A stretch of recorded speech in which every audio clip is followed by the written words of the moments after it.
So I know you guys have been asking for this video. You've been asking for a competitive stimming video for Dust 2. So I'm here to provide a full walkthrough to all the possible stims, the most advanced stims for Dust 2. So any of these stims ranging from beginner level stims to mid-range stims to high level stims. We provide them all. So in this tutorial we're just going to go over some of the basics to start with, and then try and move into the intermediate and advanced stims.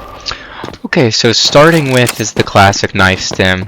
This one's pretty easy. Lets you control the map per se. So whenever one of your teammates is being a pig wrasse or any barnyard animal, you can pull out this stim, because once you start using this, it's an automatic loss for your team. Most knife stims involve repeatedly swinging back and forth while stabbing over and over in the air, while ensuring your team is typing in chat, working really hard. Additionally, if you're looking to add some flair to it, you can always pull out the gun, shoot a couple shots, and go back to the knife. So this stim is pretty basic. Beginner players are doing this from. Even pro players still partake in the knife stim. But here I'm going to show you, a good friend of mine taught this, the Deagle stim. So the Deagle is actually an interesting gun, because it doesn't work. It's a piece of shit. And it's actually a gun that you don't buy. It's just there for luck. So what the Deagle stim is where you go run up and you're constantly switching between the knife and the Deagle, and you're just gonna just take a couple shots and then switch back out to the knife. Yep, and then forget to reload, knife out, and then what you're gonna want to do is just start playing with yourself. Yep, just play with it a little bit, then pull the Deagle again. Easy move, easy move. And you see right there, usually you don't clear sight, but if you do end up clearing sight, make sure you go to plant bomb and then pull the Deagle out right then and there, and then walk away.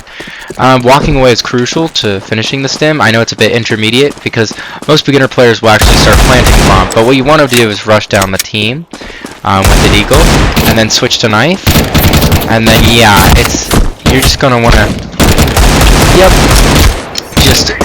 just like that. And this stim is pretty hard to pull off, just because a lot of new players will actually try and play the game, which, you know, is a rookie mistake. But if you're trying to be a professional stimmer, like pro CS players, it takes a lot of resilience. It takes a lot of effort not to actually play the game. So a lot of new players get thrown off with that. But I promise you, these stims, after you get the hang of it and you start stimming a little bit, you'll be able to pull off the Deagle stim in no time. It's a pretty advanced move, but so we're going to be moving on to the next stim. So this one's a classic, going into the pistol theme still. We're going to pull out the R8 here. Yeah, this one you can also pair with the Molotov. So this is when your team is doing really good, or you're tying the match, right? And you just want to ensure that no one is having fun. You just want to go in the corner while your team rushes sight, and you're just going to want to start working. Once you start working, you want to make sure the whole team dies, because what's crucial about this stim is that if you have a team that's fully alive for this, no one's going to see you working in the corner. And you have to ensure the full team, after they've played their 10 seconds, running it down mid, has to watch you for a whole extra minute working. This one's really hard because it's about keeping a good rhythm, which, you know, can throw you off sometimes, especially when the enemy team's nearby. But even if you start to hear any noise, just make sure you're holding firm, and then once you're charged up and you're ready to play, just make sure you pull out the revolver and start stimming, and then make sure, just like that, and then you're going to want to hit them with the stim. The revolver stim is a really important one because it goes hand in hand with the Molotov stim. You can't have either or. So as you can see there, I pulled off a perfect stim right there, died without contributing anything to my team. And then, so I'm just going to take over the spot for you so you can see. Perfect. We can pull off a grenade stim here. So it would work better if I had teammates that were alive. So what we're going to do here is, instead of throwing the grenade at him, we're going to run straight into it. And then we're going to pull out the Deagle for a combo here. And so I did kill him, so I did fail the stim. But what I can make up for it by doing a bomb stim. So we're just going to take this, throw a bomb up there, and because we're last one left, we can't play the round anymore. So that's a successful stim. Sometimes you can land some pretty good combos with that.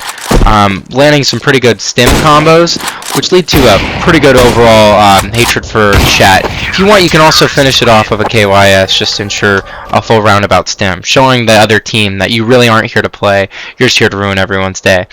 So I'm going to show you one last move just for Dust 2 that I think is a pretty good move to pull out. That's going to be the dual Beretta's XM14. So this is a pretty deadly combo because what you're going to do here is you're not going to actually play the game right. I know. It's hard to pull off, but you'll get the hang of it. A lot of people want to play the game right, so what you're going to want to do is just keep holding the XM out, right?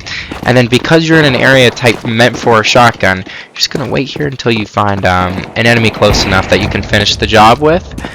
And then we're just looking for a target. So as you can see, okay, so we don't have anyone in sight, but let's get close. Okay, so as you can see, I'm in shotgun range. What I'm going to want to do is get as close as I can and then pull out the dual Berettas. Yeah, so this stim is because you're switching to the most ineffective weapon from an already shit position you're in. So I could kill the teammate here, but what I'm going to do here is follow him. Yep, and then I'm going to reveal my location. And then, like that, I win the game. So these stims, these are some basic stims you'll get a hang of. For the next video, I think I'll go over some slurs you can use in chat to ensure that you're showing that you're a proper CS player, and to enforce team bonding and to lower morale in the other team. But I hope you learned something. If you'd like, you can leave in the comments any stims I left out or even your favorite stim, and I'll catch you guys in the next one.